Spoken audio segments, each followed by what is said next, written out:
નમસ્કાર મિત્રો ગુજરાત ગૌણ સેવા પસંદગી મંડળ દ્વારા છે એ સીસી ગ્રુપ એ અને ગ્રુપ બી માટેના ઓનલાઈન ફોર્મ ભરવાના શરૂ થઈ ગયેલા છે। તો તમારે ઓનલાઈન ફોર્મ કેવી રીતે ભરવું તેમની સંપૂર્ણ માહિતી આજના વિડીયોમાં આપવાનો છું। એની પહેલાં અમારી ચેનલમાં પહેલીવાર આવ્યા હોય તો ચેનલને સબસ્ક્રાઈબ કરી દેજો, જેથી ભરતીને લગતી તમામ માહિતી છે એ સૌથી પહેલાં તમારા સુધી પહોંચી શકે। તો ચાલો મિત્રો આપણે આજનો વિડીયો શરૂ કરીએ। તો મિત્રો વિડીયો શરૂ કરતાં પહેલાં છે એ જે મિત્રો પોતાની રીતે ઓનલાઈન ફોર્મ ના ભરી શકતા હોય તો અમે ઘરે બેઠા માત્ર 120 રૂપિયામાં તમારું ફોર્મ ઓનલાઈન ભરી આપીશું। એમના માટે તમે સ્ક્રીન ઉપર જે વોટ્સઅપ નંબર જોઈ શકો છો તેમાં તમારે અમને વોટ્સઅપમાં મેસેજ કરવાનો રહેશે અને અમે ઘરે બેઠા તમારું ઓનલાઈન ફોર્મ ભરી આપીશું। તો હવે જોઈએ કે તમારે ઓનલાઈન ફોર્મ કેવી રીતે ભરવું। તો ઓનલાઈન ફોર્મ ભરવા માટે છે એ સૌપ્રથમ તો તમારે ઓજસ ગુજરાતની વેબસાઇટ ઉપર જવાનું રહેશે, જેમની લિંક વિડીયોના ડિસ્ક્રિપ્શનમાં પણ આપેલી છે।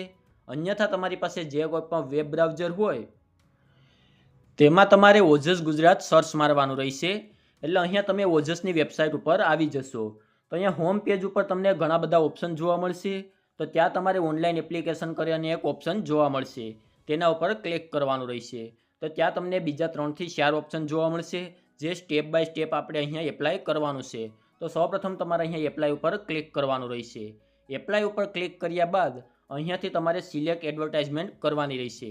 તો ત્યાં તમારે ગુજરાત ગૌણ સેવા પસંદગી મંડળ છે એ સિલેક્ટ કરી લેવાનું રહેશે।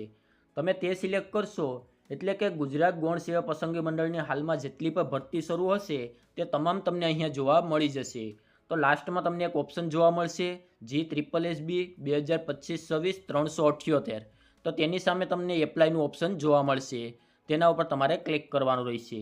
તેના ઉપર ક્લિક કરશો એટલે સૌપ્રથમ તો તમને અહીંયા બેઝિક માહિતી જોવા મળશે અને ત્યાં એપ્લાય નાવનું એક ઓપ્શન જોવા મળશે। તો અહીંયા તમારે એપ્લાય નાવ ઉપર ક્લિક કરવાનું રહેશે। એપ્લાય નાવ ઉપર ક્લિક કરશો એટલે જો તમે અગાઉથી ઓજસમાં રજિસ્ટ્રેશન કરેલું હોય તો તેમના રજિસ્ટ્રેશન નંબર અને ડેટ ઓફ બર્થ નાખી અને એપ્લાય વિથ OTRથી તમે અહીંયા ફોર્મ ભરી શકો છો। પરંતુ જો તમે અગાઉ ક્યારેય ઓજસમાં રજિસ્ટ્રેશન ના કર્યું હોય તો તમારે અહીંયા સ્કીપ ઉપર ક્લિક કરી અને ફોર્મ ભરવાનું રહેશે।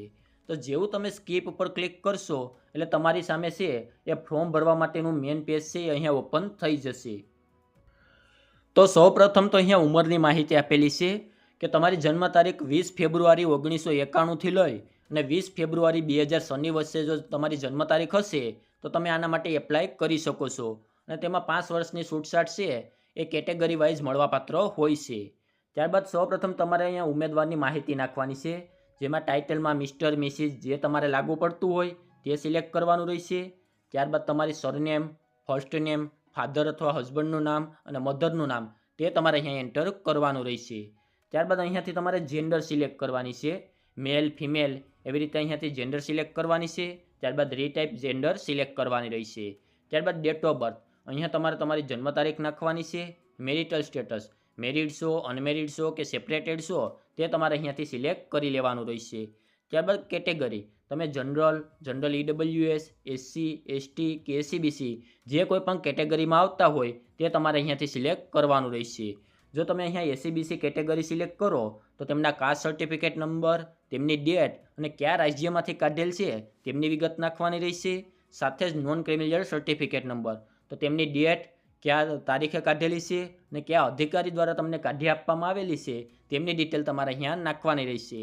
નોન ક્રિમિનલ સર્ટિફિકેટ છે એ છેલ્લા 3 નાણાકીય વર્ષ માટે માન્ય હોય તે જ અહીંયા તમારે નાખવાનું રહેશે। જો છેલ્લા 3 નાણાકીય વર્ષ પૂરા થઈ ગયા હોય તો તમારે તેને નવેસરથી કઢાવવાનું રહેશે।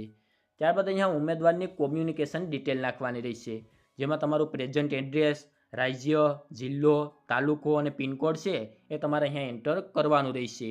એવી જ રીતે તમારું પરમિનન્ટ એડ્રેસ પણ તમારે અહીંયા નાખવાનું રહેશે, જેમાં રાજ્ય, જિલ્લો, તાલુકો અને પિનકોડ તે તમામ માહિતી તમારે અહીંયા નાખવાની રહેશે। ત્યારબાદ તમારા મોબાઈલ નંબર અને ઈમેલ એડ્રેસ મોબાઈલ નંબર અને ઈમેલ એડ્રેસ છે એ છેલ્લા 1 વર્ષ સુધી શરૂ રહેવાના હોય તે જ મોબાઈલ નંબર અને ઈમેલ એડ્રેસ તમારે અહીંયા નાખવા, કારણ કે ભરતીની કોઈ પણ માહિતી છે એ તમારા મોબાઈલ ઉપર અને ઈમેલ ઉપર છે એ મોકલવામાં આવતી હોય છે। ત્યારબાદ નેશનાલિટીમાં ઇન્ડિયન જ આવશે। અધર માહિતી જો તમે રમતગમતના વધારાના ગુણ મેળવવા માગતા હોય તો તમારે યસ આપી અને તેમની માહિતી નાખવાની છે, અન્યથા નો કરી અને તમારે આગળ વધવાનું રહેશે। ત્યારબાદ પર્સન વિથ ડિસેબિલિટી જો તમે પીએસ કેટેગરીમાં આવતા હોય તો યસ કરી અને તેમની ડિટેલ નાખવાની છે, અન્યથા નો કરી અને તમારે આગળ વધવાનું છે.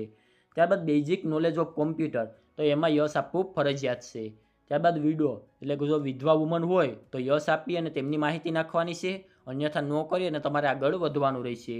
ત્યારબાદ એક સર્વિસમેન આર્મી, નેવી કે એરફોર્સમાં હોય તો યસ આપવાનું છે અને તેમની ડિટેલ નાખવાની છે, અન્યથા નો કરી અને તમારે આગળ વધવાનું રહેશે.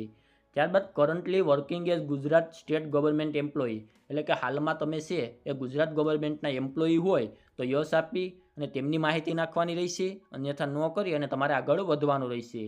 ત્યારબાદ અહીંયા ભાષાની માહિતી નાખવાની છે, એટલે કે ઇંગ્લિશ, હિન્દી અને ગુજરાતી તમે લખી, બોલી અને વાંચી શકતા હોય તે મુજબ તમારે અહીંયા ટીક માર્ક કરવાનું રહેશે.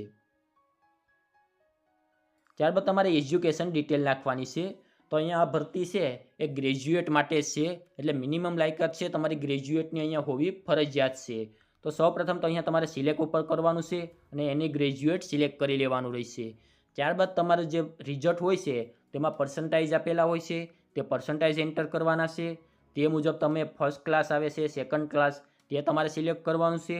બોર્ડ અથવા યુનિવર્સિટીનું નામ, તમે જે યુનિવર્સિટીમાં ગ્રેજ્યુએટ કર્યું હોય તેમનું નામ, સ્ટેટમાં ગુજરાત, કયા વર્ષમાં તમે પાસ આઉટ કર્યું તે વર્ષ, નંબર ઓફ ટ્રાયલ અને સીટ નંબર તે તમારે અહીંયા એન્ટર કરવાનું રહેશે.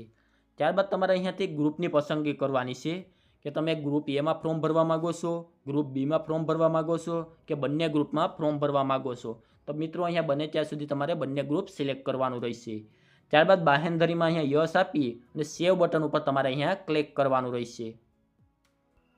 તો જેવો અહીંયા તમે સેવ બટન ઉપર ક્લિક કરશો એટલે અહીંયા તમારી સામે છે તમારા એપ્લિકેશન નંબર એટલે કે અરજી નંબર આવી જશે. તો આ અરજી નંબરનો તમારે સ્ક્રીનશોટ લઈ લેવાનો છે અને આ અરજી નંબરની મદદથી છે એ તમારે ફોટો અને સિગ્નેચર અપલોડ કરી અને ફોર્મને કન્ફર્મ કરવાનું રહેશે. તો અહીંયા તમારી સામે અરજી નંબર આવ્યા બાદ ફરીથી તમારે ઓનલાઈન એપ્લિકેશન ઉપર જવાનું છે અને ત્યાં અપલોડ ફોટો અને સિગ્નેચર ઉપર ક્લિક કરવાનું રહેશે. તેના ઉપર ક્લિક કર્યા બાદ આપણે જે એપ્લિકેશન નંબર મળ્યા હતા તે એન્ટર કરવાના છે, તમારી ડેટ ઓફ બર્થ અને જે કેપ્ચર કોડ આપેલો છે તે નાખી અને તમારે ઓકે ઉપર ક્લિક કરવાનું રહેશે. તો જેવું તમે અહીંયા ઓકે ઉપર ક્લિક કરશો એટલે તમારી સામે ફોટો અને સિગ્નેચર અપલોડ કરવા માટેનું પેજ ઓપન થઈ જશે. તો અહીંયા ફોટો અને સિગ્નેચર છે એ તમારે 15 કેબીની અંદર છે એ અહીંયા અપલોડ કરવાનું છે. તો સૌપ્રથમ તો તમારે સૂઝ ફાઇલ ઉપર જઈ અને ત્યાં ફોટો સિલેક્ટ કરી લેવાનો છે અને ત્યારબાદ અપલોડ ઉપર ક્લિક કરવાનું રહેશે, એટલે તમારો ફોટો અહીંયાથી અપલોડ થઈ જશે. એવી જ રીતે સિગ્નેચરમાં પણ તમારે સૂઝ ફાઇલ ઉપર જઈ ત્યાંથી તમારી સિગ્નેચર છે એ સિલેક્ટ કરી લેવાની છે અને અપલોડ ઉપર તમે ક્લિક કરશો એટલે તમારો ફોટો અને સિગ્નેચર છે તે બંને અહીંયા અપલોડ થઈ જશે. તો અહીંયા ફોટો અને સિગ્નેચર અપલોડ થયા બાદ ફરીથી તમારે ઓનલાઈન એપ્લિકેશન ઉપર જવાનું છે અને ત્યાં તમને છે કન્ફર્મનો ઓપ્શન જોવા મળશે. તો તમારે તેના ઉપર ક્લિક કરવાનું રહેશે. કન્ફર્મ ઉપર ક્લિક કર્યા બાદ આપણે જે અગાઉ અરજી નંબર મળ્યા હતા તે અરજી નંબર એટલે કે એપ્લિકેશન નંબર અને તમારી ડેટ ઓફ બર્થ નાખવાની રહેશે. ત્યારબાદ નીચે જે કેપ્ચર કોડ આપેલો છે તે કેપ્ચર કોડ નાખી અને ઓકે ઉપર તમારે અહીંયા ક્લિક કરવાનું રહેશે. તો અહીંયા જેવું તમે ઓકે ઉપર ક્લિક કરશો એટલે કન્ફર્મેશન એપ્લિકેશનમાં તમારી બધી જ માહિતી જોવા મળી જશે, જેમાં તમારું નામ, મધર નેમ, એડ્રેસ, તમારો જિલ્લો, પિનકોડ, મોબાઈલ નંબર, તમારી ડેટ ઓફ બર્થ તે તમામ માહિતી તમને અહીંયા જોવા મળી જશે. જો તેમાં કોઈ પણ ભૂલ હોય તો ઉપર ઓનલાઈન એપ્લિકેશનમાં જઈ અને એડિટમાં જઈ અને તમે સુધારો કરી શકો છો. અને જો કોઈ પણ ભૂલ ન હોય તો અહીંયા તમને કન્ફર્મ એપ્લિકેશનનો એક ઓપ્શન જોવા મળશે, તેના ઉપર ક્લિક કરી અને અહીંયાથી તમે તમારું ફોર્મ કન્ફર્મ કરી શકો છો.